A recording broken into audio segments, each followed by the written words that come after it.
One South Louisiana levee manager tells us he never thought he'd live to see the work being done today. It adds up to millions or hundreds of millions of dollars in construction on levees and other hurricane protection. Tonight, John Snell looks into how parts of the region harden their defenses. You are watching a dream become reality. Heavy equipment moves earth to prepare for a new floodgate outside Montague in Terrebonne Parish. Reggie Dupre is the levee director. Did you ever in your wildest dreams think that you would be this close to actually building this idea?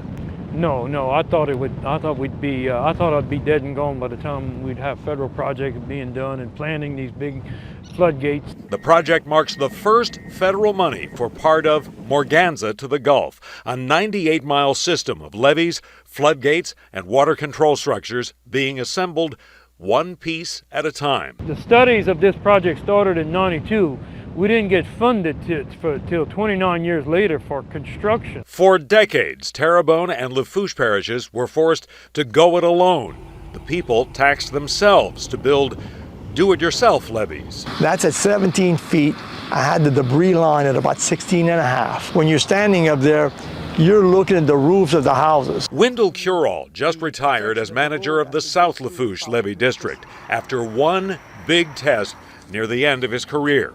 Hurricane Ida tore up communities that straddle Highway 1, but the levees held. Had we had 3 feet more of water, more elevation, we would have probably flooded this place to 8 feet and we would have lost a few hundred people. 25 years ago, Curall led the push for a more comprehensive approach. Levees essentially running from Lake Pontchartrain to Morgan City.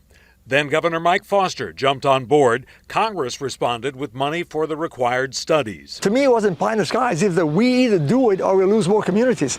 It's that simple. But the footprint itself is closer to reality. That's right. When we started building this on our own, we took the blueprints done by the Corps of Engineers and we started one piece at a time.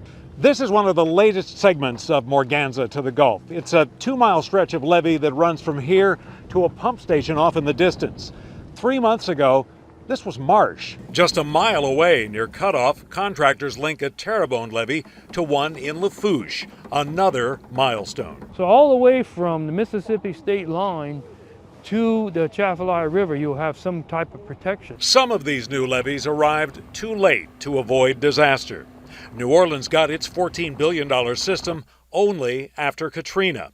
But today, a 2-mile-long Great Wall protects parts of the East and St. Bernard. Giant gates shut out surge, and the world's largest pumping station drains a large portion of the West Bank. And it come down that road right there. It looked like a tsunami. In Laplace, Rob Porter's house flooded in both Isaac in 2012 and Ida in 2021. We were sweating out the last season because we just finished the house a year later. The Army Corps is now crafting a $750 million levee.